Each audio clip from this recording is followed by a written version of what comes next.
I want to thank everyone for coming, especially the artists who drove from out of the state to get here so that they can interface with you directly. So interface with them directly, ask them about their works. This is going to be as quickly as possible. Quite a few of the artists made it, and it's a 21 artist show. It's a lot.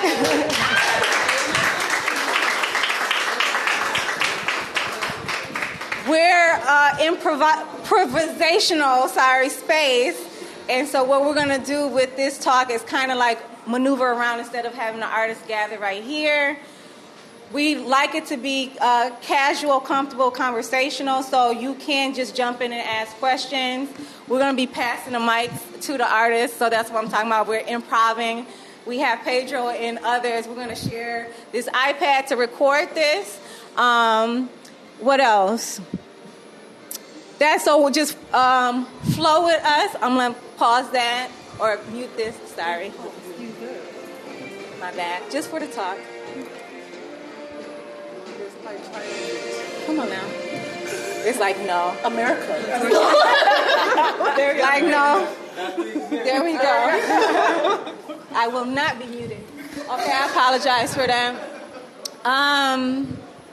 So my name is Fatima Laster. I'm the owner-operator of 5 Points Art Gallery and Studios. I am a resident of the neighborhood, grew up in this neighborhood as well. This is an important show for many reasons. It's a staple show for the space. It's all artists of color and their representation and their stories about their association with this union. Given the times, it's even more relevant. After these times, it will stay relevant. Before these times, it was important and relevant. There was a lot of investment that was put into this by the artists, again, who came, who made their works in response to this. And then also, I am one of the artists. I want to thank some of my preparators or installers who helped build the house on the other side of the space. It is part of This Is America, but it will stay on for at least to the end of the year. And it's talking about displacement, gentrification, especially on this north side of the city, the removal and deracination of black homes, families, culture, and what they think getting rid of us looks like, but what they are interrupting in a intergenerational home. So that's my brief talk about myself and this work, but I'm going to open it up to some of the other artists. They may or may not be standing by their works, but since you're the closest to me, no? Are you okay? Don't be shy. Again, talk to the artists if you have questions about the works. We'll kind of point and walk around, but I'm going to start with Elio. Elio? Well, Elio. Elio. Pardon? That's okay. So, Milwaukee-based artist. Mm-hmm. He has two works in this show. One is directly behind us, and the other one is in the corner on that would be the west wall. But you want to tell us about yourself and your works? Yeah. Sorry. I'm very awkward. But my name is Elio Garcia Graves. I use he, they pronouns. And I'm a Milwaukee-based artist. A lot of my art is really about... It's about a lot of things, particularly with, like, digging deeper in, like, self-identity and, like, the history that's tied within, like, my identity, being a Mexican person, and often this, like, history that's not spoken about enough and or watered down. So the yellow painting over there with the horses is really about... a lot of the readings I was doing about very specific tales of like things that were going on between like 1491 and actually more the 1500s to 1600s, and when Cortez came to Mexico and they started colonizing. The silver piece over there is in a similar tone, but more so like a play and like a reflection on like the oppressor's languages, and like also like the eyes, like, so it's like with whose eyes do you see, with whose tongue do you speak. So like with the eyes, it's more so like whose eyes are you seeing through, often through propaganda, indoctrination, all of those things, and with whose tongue do you speak, because the erasure of languages is very real here in what is defined as like the Americas. with these made up borders, and it's something that was really empowering, but also devastating. Like reading about and researching and learning about the loss of languages. But there still is quite a bit that still do exist and are spoken and being kept around, right? So it's like that double-edged thing where it's like you're learning a lot about yourself, but then also that history is like heavy. And just playing around and using religious symbolism, but also with Mesoamerican symbolism. So with the red eagle and that one. But yeah. Thank you. Yeah.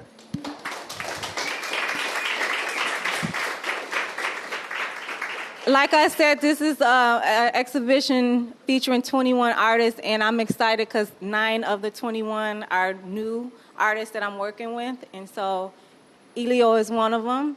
Another one I'm going to jump to, just piggybacking off the concept of eyes, is Amel Azam. ¿Dónde estás? Oh, there you are. I'm sorry. Who has the wearable piece that she can explain. And Amel is more than a talented artist. She's been featured and honored as this year's Artist of the Year from Milwaukee.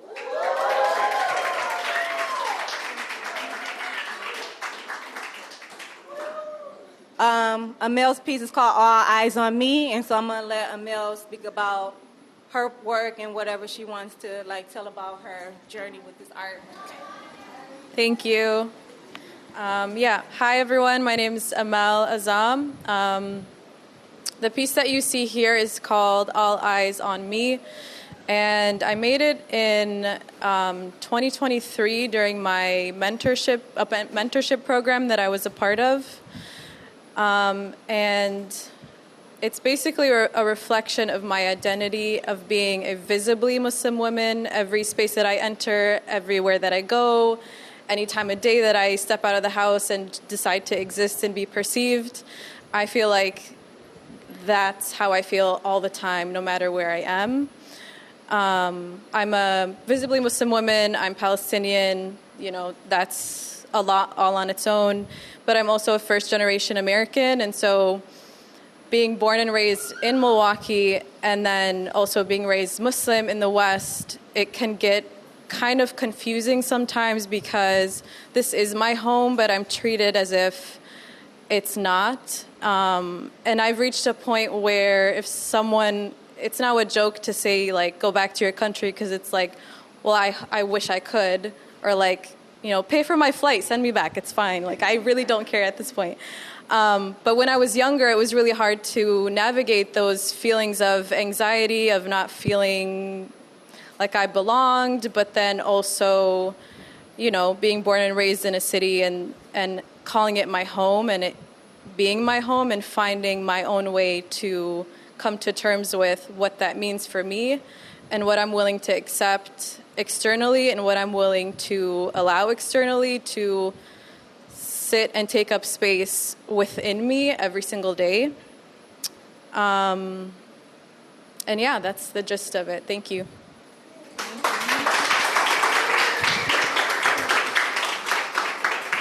So I think the biggest thing in the common thread, even within the different executions of the work, is identity. And everybody within this union, no matter who you are, is grasping and trying to find identity or define for themselves. But on the lines of disrespect, visible disrespect, I'm going to highlight, where are you at? Anna? Come. Anna Monaco.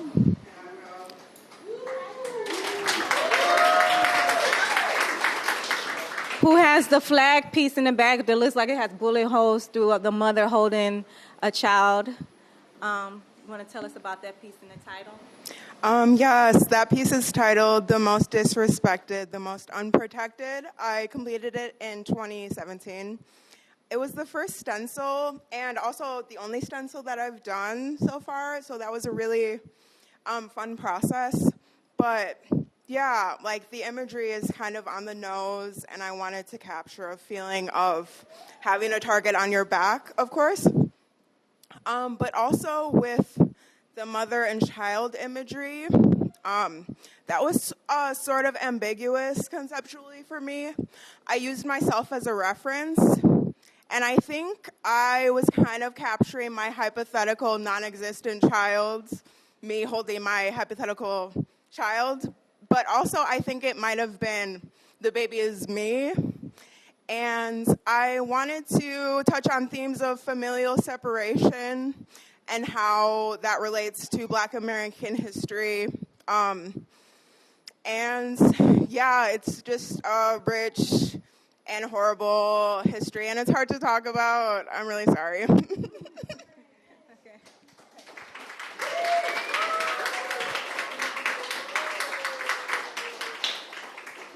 I'm going to briefly mention them. They're not here. We have two Afro-Brazilian artists that are part of the show. They're currently situated in Madison for a residency. They are expecting their first child right now, and so they couldn't make it like any second now. One is Maria, with the triptych. Well, she's actually featured in the triptych. That's made by her husband, who goes by Roots Braga. And his piece is called Our Legacy, and he talks about, and I'm going to add this to the final video for the artist talk. Hey y'all, my name is Roots. I'm an artist from Brazil, and I'm here to talk a little bit about my piece. But first, I would like to say thank you, Fatima and 5 Point Gallery, for inviting me and have this opportunity to share my artwork. So I have been here in US for almost 3 years, and in my journey I have seen a lot of connection and feelings that have links with Brazilian culture and also US culture related regarding Black art and Black culture. And my piece is about that, but behind of my piece there are feelings that have connection with Afro-Brazil religion, because for Afro-Brazilian religion, the Black woman body is very special, very important, because have a deep connection with Orisha called Ibeji. So for the Yoruba culture, Ibeji means kids, and this energy, this connection is very important, not just about the body or about the kids, but it's about the community, because for for our Afro religion culture, kids are the future for our community, and then my piece try to put on, my canvas, on my art, this kind of the feelings, because for the Brazilian culture, and also I have seen here in US for Black people and brown people or Latinos, people of the colors, the kids are very important, are our legacy, like I said, in Afro, religion from Brazil. So I try to do that using different, colors and shapes in different ways, and you can see in my piece.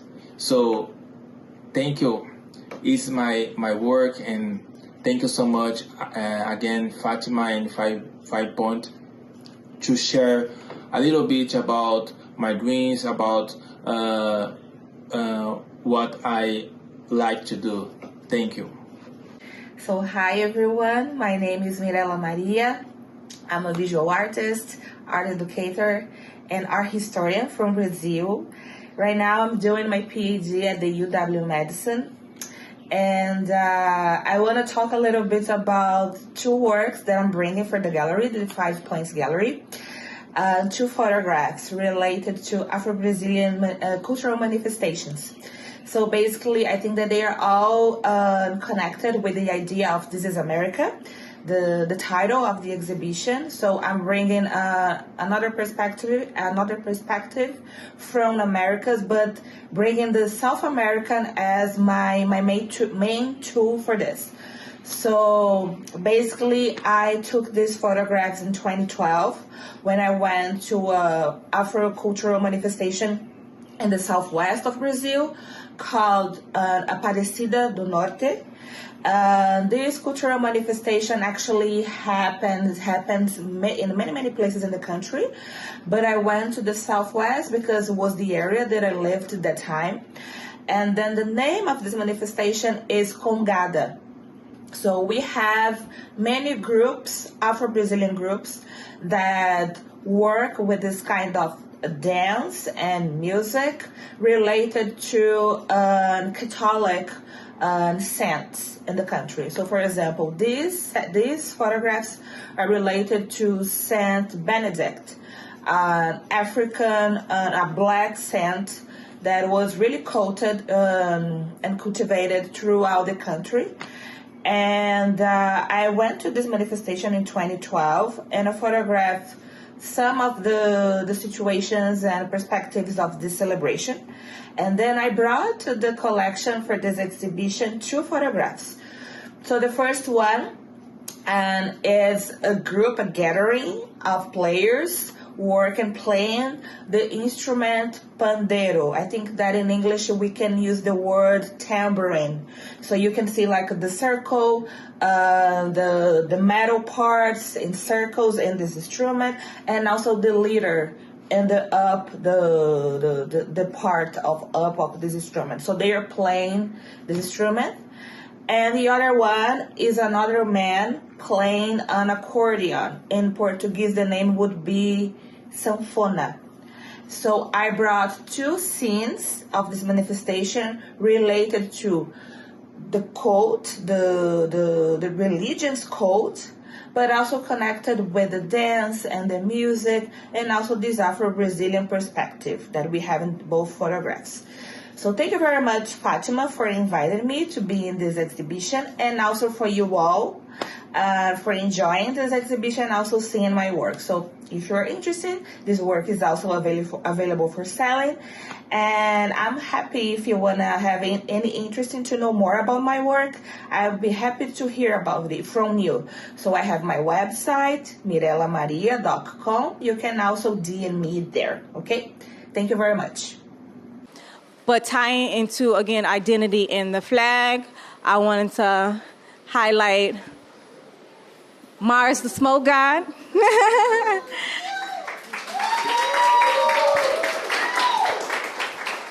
Tell us about your animation and whatever you want us to know. I made that animation over there. I pretty much made it. It's called Modern Day Prometheus. I made it after the election results, and just the last couple years have been really hard as someone of the trans experience and people respecting my identity and how they see me. And if I'm a male or female, either way, they're like, go straight to jail. So I felt like it's an everyday occurrence.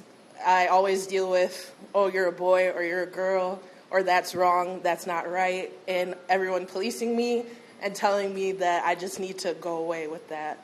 So I just wanted to symbolize that in the animation, and I used the Statue of Liberty as the crown because it was originally supposed to be a black woman, but, you know, they changed that as well.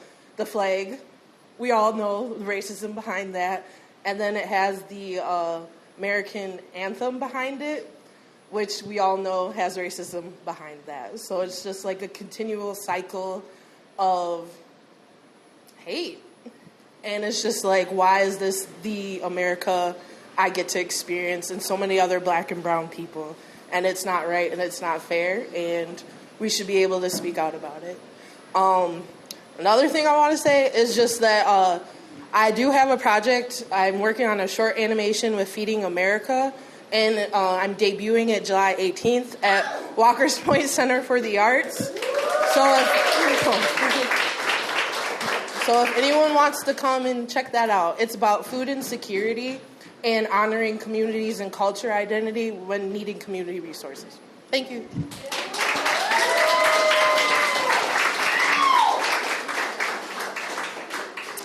This is the second year in a row that Prometheus has been featured in some works. It was by last year was one of my artist friends who passed away from Chicago, and I don't know if you are familiar with the story of Prometheus, but Prometheus was trying to spread like the gospel to the people and empower them, and he was shot down with arrows, and the American eagle is supposed to represent like a god or Zeus who was coming to pick at him and trying to block him from spreading this gospel and empowering the people.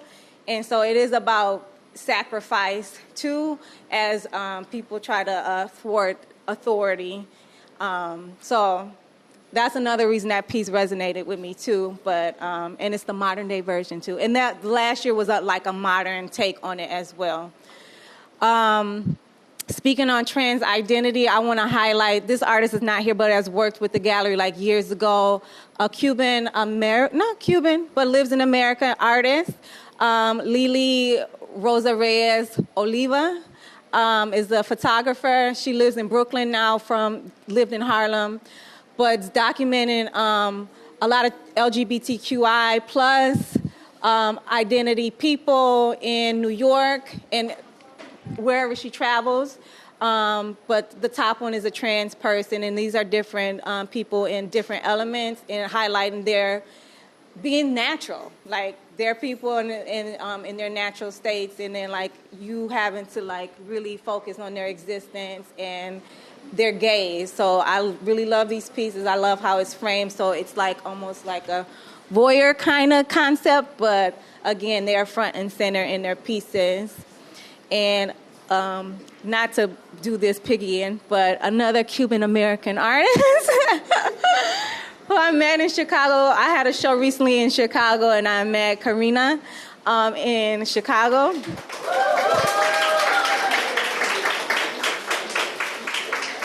Who's a uberly talented artist, and I learned this from Madison, correct? Yep. So a Wisconsin tie, but I'll let Karina talk about her two pieces who are next to Lily's pieces. Thank you. My voice doesn't project very well, so if you guys can't hear me, let me know. But yeah, so most of my paintings kind of explore like family stories or interactions between friends or experiences that I've had. The piece on the left is kind of something that I'm experimenting with, so like painting mixed with sewing and collage, and also like the use of kind of older recycled materials to create pieces. That piece is kind of thinking through something that my mom told me, which was that a dream that she had was to go back to Cuba and spend her older years sitting on a rocking chair on a porch. So thinking about putting myself and friends kind of into that dream, representing like ancestors through kind of the weird painted pieces in the middle, and then also just kind of like rebirth through the use of recycled materials. And then this painting kind of represents just joy and self-reflection through kind of dancing with friends. So something pretty simple, but something that I think is always important, especially now. Thank you.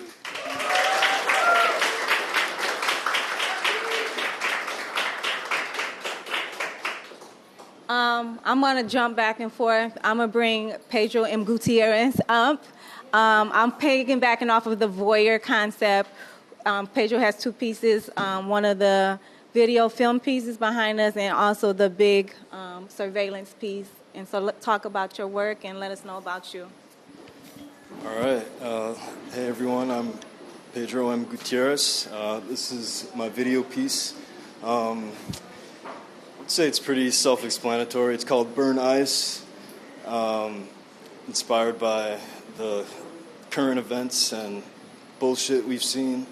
So yeah, just trying to symbolically visualize what I feel, and I think what a lot of people are feeling right now.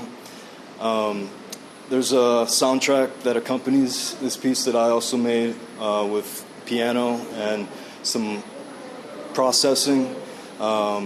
So yeah, that's about it for this one. And then I have another piece in the back there, the gray and black, white, and red piece. That one's called Under Surveillance. It's a painting I made a couple of years ago, based off of a series of photos that I took, black and white photos that I took. And that piece in particular, I just really like the simplicity. And the original photo is of a lamp, but I inverted the colors, the black and white, so the white is black and the black is white. And when I did that, I just thought it looked like a surveillance camera, and that inspired me to write a piece, or I guess a passage that kind of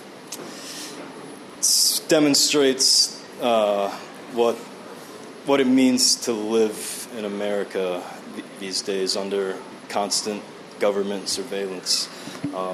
So yeah, I think there's a lot of political elements in my work, but I wouldn't necessarily say I'm a political artist. I just try to symbolize my feelings and relate that to social events. Yeah. Thank you. Another new artist that I'm working with is Nat Bowden. Nat also has two pieces in this exhibition. One is up here right now. I met Nat through Pedro, a referral from Pedro, but Nat also has one of the first entry pieces called Our Pledge, which reminded me, I believe it was a Gordon Parks photo of the lady. Okay, and so I want you to talk about your works and just introduce yourself. Can y'all hear me? Yeah. All right, perfect. My name is Nat Bowden. I'm a conceptual researcher and performer, performance artist in town. The video is of my noise performance project, Free Country. And then the piece is just a consolidation of research that I like to do, visual art history nerd stuff, and then American subculture histories. My special interest is American militia history and subcultures that aren't actually put into the restoration of American history, things that they leave out, that they don't tell us inform and dictate how they treat black people to begin with. So I like to uncover things about white history that actually inform black history in a way that imprisons us and brutalizes us. So that's my interest. I don't know. Y'all have to keep looking at my face yelling, but that's about it. That's it. Thank you.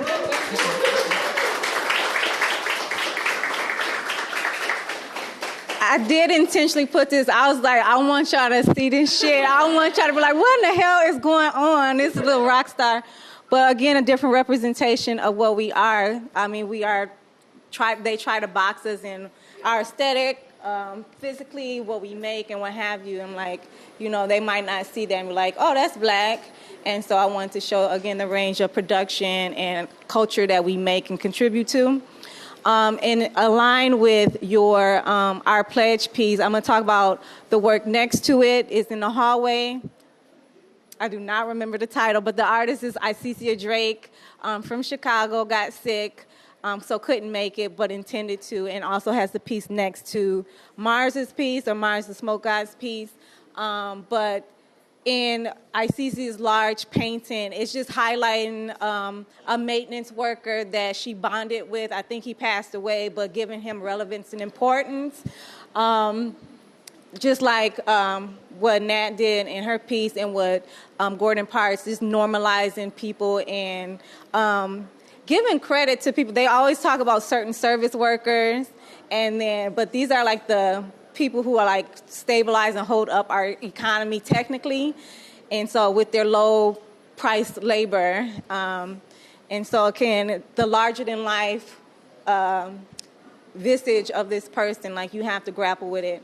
And then the piece next to, again, the animation is another Icicia piece that really resonated with me. It was about a time that she was depressed, and another artist I talked to said it looked like a Michael Jackson piece when he had a drawing earlier in his childhood, and when he was like, people know like he fell in love with a rat in his home, but capturing like this darkness and isolation that can happen in the homes too. And so I like the simplicity of this piece as well. And again, it's highlighting a topic that is now becoming more popular, like depression within the Black community, and for all the reasons that they think is natural to us, but it's put upon us. And now therapy is like a cool trend, and like it's an important thing, but like it's a trend. But the importance of the help or the lack of help that was actually in the community at the time. So I wanted to highlight those pieces. I'm jumping around, I'm sorry.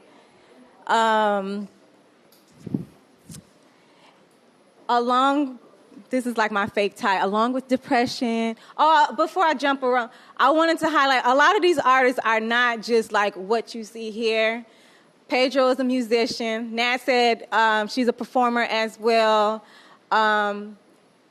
Kirsten will come up later. She does everything. Manny will come up later, does everything. Anna is a dancer, performer. I sew sometimes. No, I'm just joking. But a lot of them are actually multidisciplinary artists, so I just want to highlight, like, they're not even limited to what you see here. And then jumping around, I wanted to highlight a Baltimore-based artist who I met after a residency at Derek Adams' space in Baltimore. His name is DJ The Artist. His piece, I love the title of his piece, it's called How Much Will My Mother Get? And it's about, like, if uprisings occur, how the police like try to settle off camera with the families after they kill somebody, a family member, instead of actually rectifying the situation so it doesn't occur again. And so it's trying to, again, give value to life in communities that are under duress. And so you'll see Am I Next or what have you. And he is a graffiti-based artist, again, out of Baltimore. He also makes these large tapestries and like paintings, mixed media assemblages and paintings on tarps and what have you, and a lot of found objects as well. I'm going to get some more female-centric pieces out of the way. First, I'm going to start with Kirsten Ghaznavi, who I call Kegs. Kirsten is like a 5-point staple since the beginning, but has very new works in this exhibition. And so tell us about your really eccentric and a departure from your original works. That we know you for your dolls and illustrations, but tell us about the new works. Okay.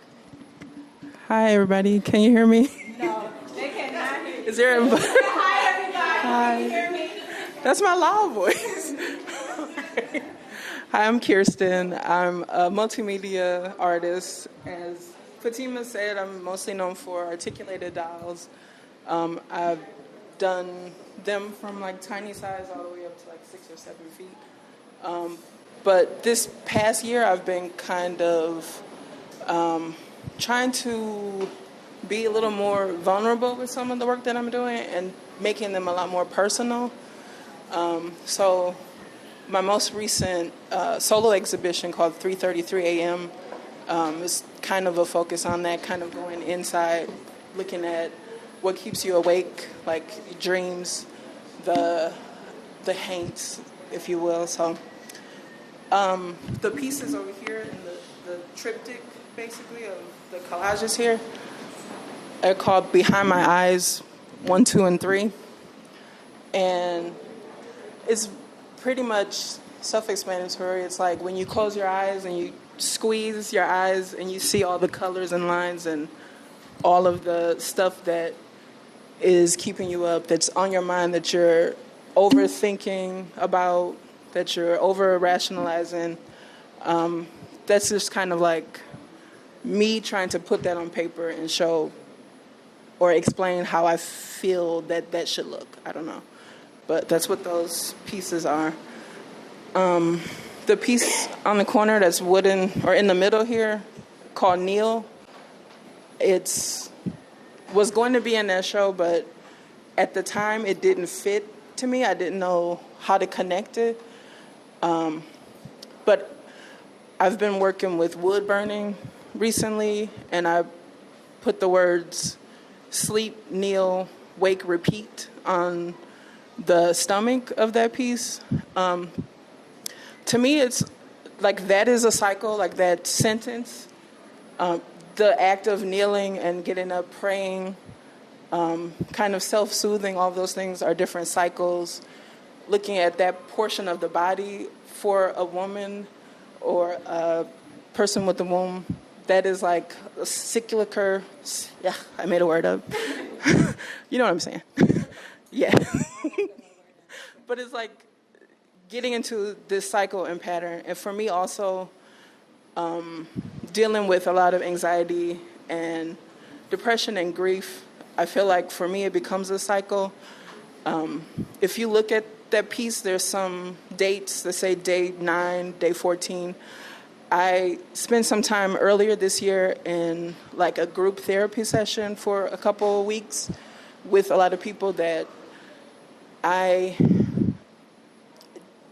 didn't think like, oh, I'm not that depressed, or I'm not that upset or sad, or I'm not going to harm myself. But there's so many things that people don't really understand about anxiety and like the cycle of it, the way that you continue to stay in a certain mindset, and then that just continues to fester and continue to repeat and repeat. So I kind of wanted to do this to kind of, for me, get those things out and kind of just wipe them on my skin and walk away and not hold on to it. I feel like it connects to the behind my eyes too, like letting those things out of my head and onto something so that they're not constantly repeating the cycle, and I'm able to break from that depressive mood that I get in. So, which this is the week that, or like the month that it usually happens. My daughter, she would have been turning 18 on June 17th. She passed away at 6 weeks old. So it continues to make me think about that cycle of grief and how I grieve a baby and I see an 18-year-old girl, like when I think about her. So just things that I wanted to process and kind of get out and release. So that's all I have.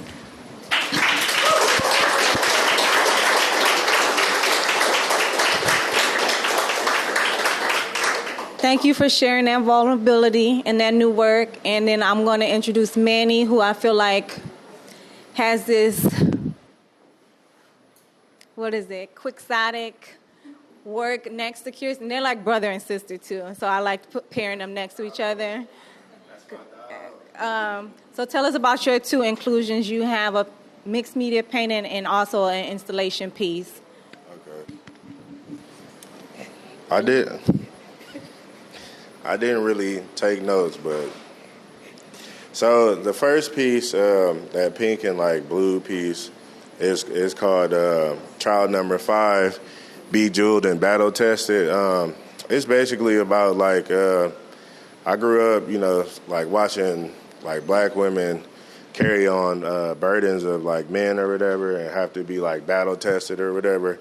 So I've seen them be like strong throughout my whole life, like just black women's strength is like beyond whatever, you know what I mean? So my mom back there, and she can attest to that. So I seen my mama do, some incredible things, but still remain like beautiful and elegant, and you know what I mean? So that's what that's about. So that's that piece in a nutshell or whatever. And then the second piece is it's the trial of the toy soldier, the tribulation of the toy soldier. It's about just like corporations being behind a lot of wars and fund a lot of wars or whatever. And it's always like children are like the main casualty of war. You know what I mean? Like they lose their parents, they lose themselves, their brothers, whatever, and we don't talk about that, you know what I mean? And like, there's like patriotism taught like in cartoons, and like, so they like kind of groom children for war, you know what I mean? So that's what that's about, so that's pretty much it. Yeah. Thank you for going off the dome.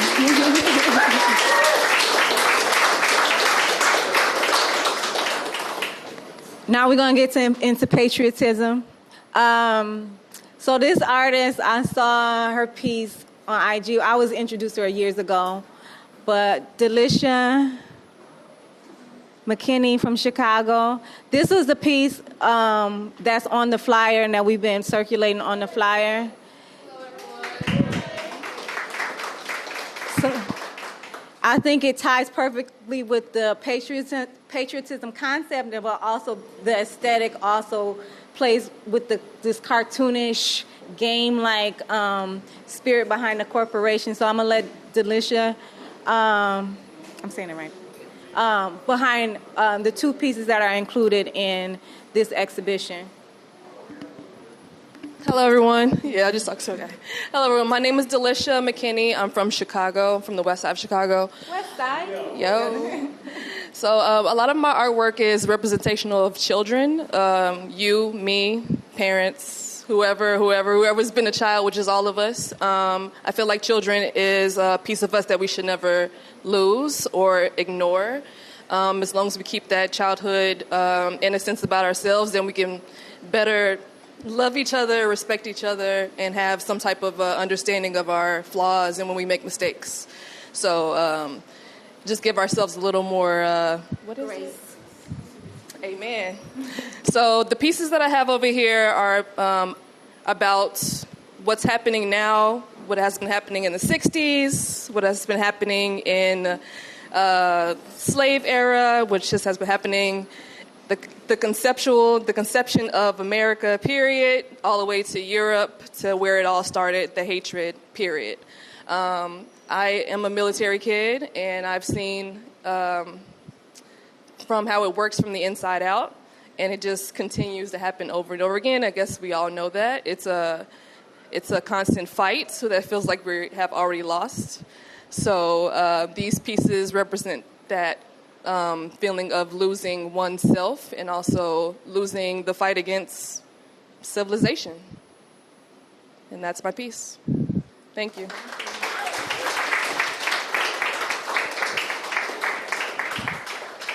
And the piece that was selected for the flyer was called "And Down Goes Liberty," like Muhammad Ali knocking out Frazier. And down goes Frazier. So I thought it was clever. I really like clever work and titles. And then another artist who is not here, who's a Charlotte-based artist who's worked with the gallery before, is a collage artist, Trey Miles. His collage piece, once he saw Delicious piece, he was like, oh, I got to include this, and I had selected other words. So I'm like, I got you. And his piece is a little older, but he's like, when I saw that, I thought this was a perfect fit and tie. And then behind these artists are his two main inclusions, again, highlighting like just normal life, black life, related to the home. One is just about a sunset, and the other one is just like we're just identity, we just exist. But I like the ones with the black girls with the pink sneakers because they're like silhouettes. And so, again, you grappling with like identity. Who is there? Are they present, or are they being erased? Are they just, being, or what have you? And so I think it's layered within his collage. And then I'm going to tie now to home, to an artist who traveled probably the furthest. Gannon Crutcher, come. Woo! Gannon is not a stranger to the gallery. He's been around for a long time, but he has works tied to home and place, and so those are like the pretty colored pieces over by Manny's work. And I'll let you talk about those, and you can talk about why I really wanted those pieces. Okay. Hello, everyone. My name is Gannon Crutcher. I'm a New York, New Jersey-based artist. So for me, the title of the three pieces it's called When I Think of Home. And it's like off the Stephanie Mills Sing at Home from The Wiz, which is one of my favorite childhood movies and soundtracks. And so one of my journeys this year, or two of my journeys, was one, trying to work on composition, and then the second was trying to disconnect from being online so much because I sent too many things to Fatima. Yeah. and so one of the prompts in my journaling was to journal about something from memory that makes you think of your childhood. And the first thing that came to my mind was a picture of my mom, my dad, my brother, and myself in the kitchen breakfast area having dinner. Mom's cooking, my brother and I doing homework, and my dad's reading the newspaper. And it made me think that was the point of my last time of being not online, because soon after that we started watching TV and eating dinner at the same time, which stopped the communication that we had.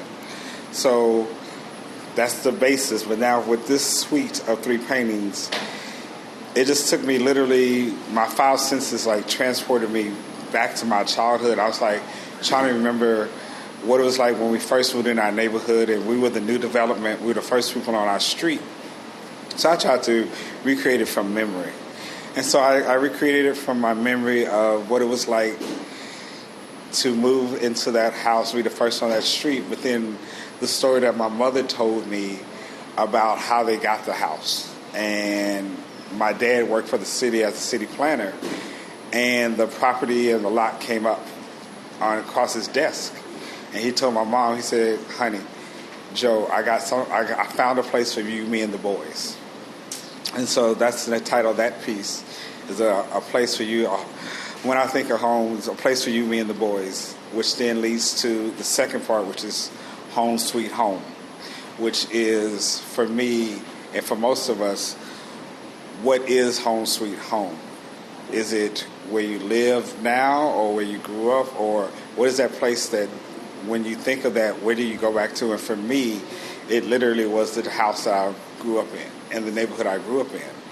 And then after that is the third piece, which is growing up in the 70s, most black homes or African-American homes had these wooden African spoon and fork somewhere on the wall or something in the house.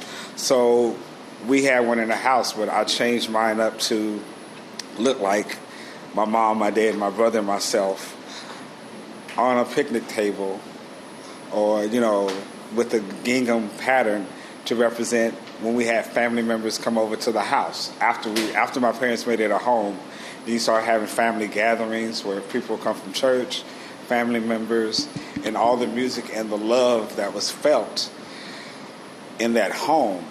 And in this day and age where now more than ever with the current administration, who decides what is your home, right?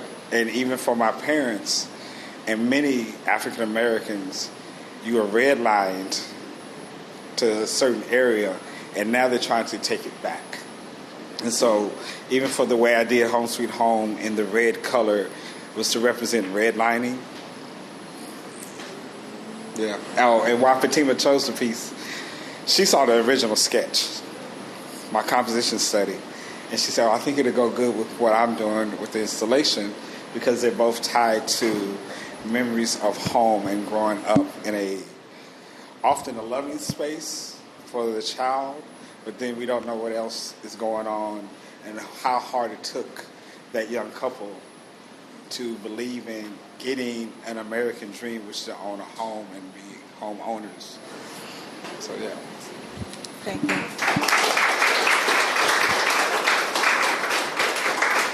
Gannon also created a playlist to tie into his pieces. What's the title of it? It's on YouTube. It's called Home Sweet Home, but sweet as in S-U-I-T-E, not S-W-E-T-T, because the suite. It's a suite. The suite of three paintings. Yes. And the fact that Home Sweet Home actually came from an opera, which is also tied to racism.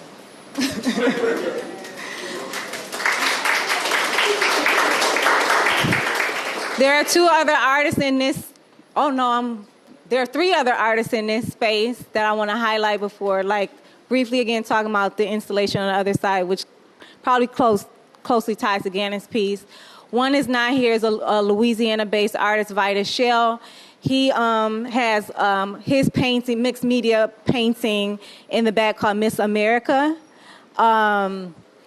He's a pretty established artist. He couldn't make it this time, but what he is, his work focuses on is highlighting the everyday black person, and he usually works even larger than this, but making sure like what Nat did in her piece and what ICC did in her piece is like giving visibility, importance, and letting them dominate the piece through their eyes and their gestures and normalizing and validating their existence as well. And so this is what our Miss America looks like.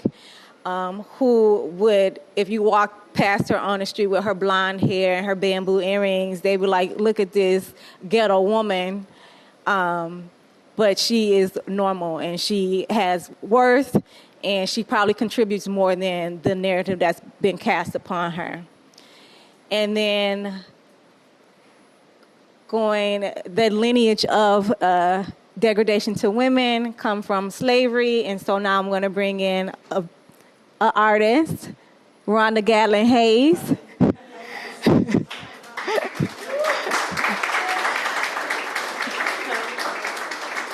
and her Strange Fruit piece. Tell us about Strange Fruit. Good evening, everyone. My name is Rhonda Gatlin Hayes. I created a mask. I normally do assemblage masks, and I had a piece of wood that, I don't know, it was struck, the tree was struck by lightning several years ago, and its bark fell off the tree, and I just was compelled to grab it. So, and after the election, I was having all these different just feelings and thoughts, and just a lot of, over the past few years, how black men have been lynched, found in the trees, hanging, and just brutally murdered. And I had to make that piece, and I thought about the piece, Billie Holiday, Strange Fruit, and that's where that piece originated from. It's back here on the wall. It's between Anna's and Elio's piece. It's a man, a black man, his curly hair, popping eyes, his mouth is twisted, and you can definitely see that he's hanging from a noose. And that, to me, it just really, I don't know, that was just me, my feelings coming out in this piece of work, that I feel like, you know, all the raw hatred for black people. We have been here, we didn't choose to come here, we were brought here, and yet we still haven't been able to be a part of the United States. We're being demoralized and just killed for no reason. And I just personally feel like just the new administration, there's a lot of hatred that's being exposed. It was there, but it's being the tops are off of it. It's raw. It's in your face, and I'm a spiritual person. I pray a lot, and I pray that we as people can come together and not have history repeat itself, and have our black people to be murdered and eliminated. That's what that piece is about. Thank you.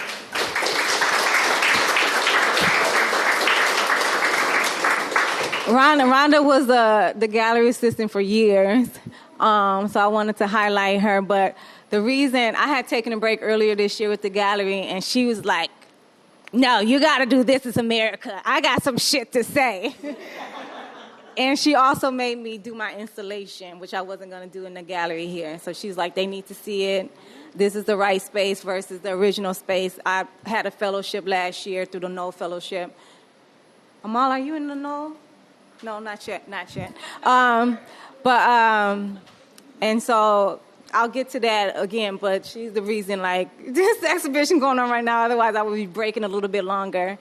Another person I'm going to highlight real quick, I think he's here, is Lenny Cicero. He also helped with Shiar and me get this installation up. It would not have been done without them. It was a lot of work, a lot of brain work and physical work. And so hopefully y'all appreciate it because there was blood, sweat, and tears going into it. The last person on this side I want to highlight is Mars. Mars has this, if Mars is still here, but this beautiful dress. And this is my way of, like, giving some positivity, changing the mood. And it's highlighting this regal person, but also in a unique way out of recycled plastics and grocery bags. We are known for polluting. And so, again, this is a way of creativity, again, validating, but also reducing waste. And so Mars is, again, a multidisciplinary artist, but also really an environmentally conscious and an eco-conscious artist. And so Mars might have had to go, but I just wanted to highlight that piece. The last piece in the show, again, is my installation. There are new works, too. There are some mixed media paintings in the physical space and in the outside. But the goal was to let you know how much aggression and violent takeover is going on over here. I cut these signs down myself along with my neighbors in the area. And then when I travel, too, I will go and stop a car and be like, let me take these cash for home signs is what I call them. And so these are literally amalgamated by me. I've cut myself and all kinds of stuff getting them down. And so I have more in storage. So I just want you to know how threatening they're trying to be. A young artist who's worked with the space said it feels like imminent doom, and it is. And this is our way of fighting back in a little way that we can, on top of creating, like, anti-gentrification notes. We have 175, this is what you need to do to stop gentrification plan, a protections plan, how you can bring revitalization and let people actually live and partake in that without getting rid of their house and their community and not making it look different to say it has value. My grandparents I highlighted. My family and my sisters are highlighted throughout it. We grew up in this neighborhood. And the installation is interactive. It's very personal, similar to like what Kirsten and what Gannon said. I operated off of memory, collecting materials actually from my grandparents or cousins or other intergenerational homes, and then also thrifted and ran around the state picking up other stuff that symbolize what you would see in a house over here. And so it should smell like a home. We got some stereotypical fried chicken and watermelon, which everyone loves, but then they try to like demean us for loving it. We got some sweet tea. We got some Kool-Aid. We got some pasta salad or something. And then there's a playlist that was curated to show the intergenerational concept. So it starts kind of religious, what you might see in an older home, and it is more secular and younger as it goes along. But the concept of love and family is throughout. And I worked with a former radio DJ here, Reggie Smooth as Butter Brown, to make commercials highlighting like black businesses and other elements like highlighting veterans and funeral services that actually my family or other families have patroned. And just, again, highlighting a community that actually exists where they say no value and community exists. There is a real photo album. I scanned it so people wouldn't take my photos, but there's a real photo album, real photos. These are not staged. And, again, artifacts from my upbringing that I use a lot of memory-based things to create. And so I welcome you and encourage you to go into space. There's also a performance video piece that's playing that Pedro and I created together. It's called Miss American Pie 2. It's the second version where I go in front of like city-owned homes or like in front of like gentrifying organizations like Bader and what's the other one? Who take homes, restore Habitat for Humanity, and I'm dancing in front of them, and they're like, what is going on? They're scared. And then we have a really aggressive politician who saw me and saw them and is like, what is going on? And they're like, shook. But you can't see all of that. But that's what's going on in that piece. And it's highlighting, and I created haikus, but it's highlighting, like, while they're scared and trying to take over, but, like, it's narrating, like, how can I exist in this space? What exaggerated form of performance will let us live in this space and exist and be a part of this American thread? And so that's what that piece is about, and that's essentially what this whole home installation is about, is like value and culture that is being erased, stolen for lesser quality housing and straight for profit and not actually for sustainable humanity. And how aggressive they are about polluting the area with this stuff. Like, this is trash. And it literally stops at borders. It does not cross over into the suburbs. There's certain boundaries I know I don't even have to go look for these at. And so, again, I welcome you to the whole space. The show is up until like mid-September. I forget when. This installation, because it took forever to install, will be up until the end of the year, but it is a part of this show. So welcome to This is America in this space. Thank you to all the artists for your participation.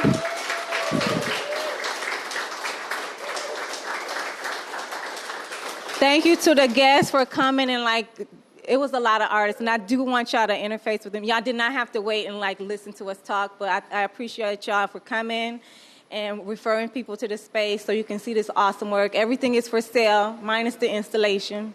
But I am trying to tour it, so if you know how I can get it to travel and rotate and what have you, talk to me.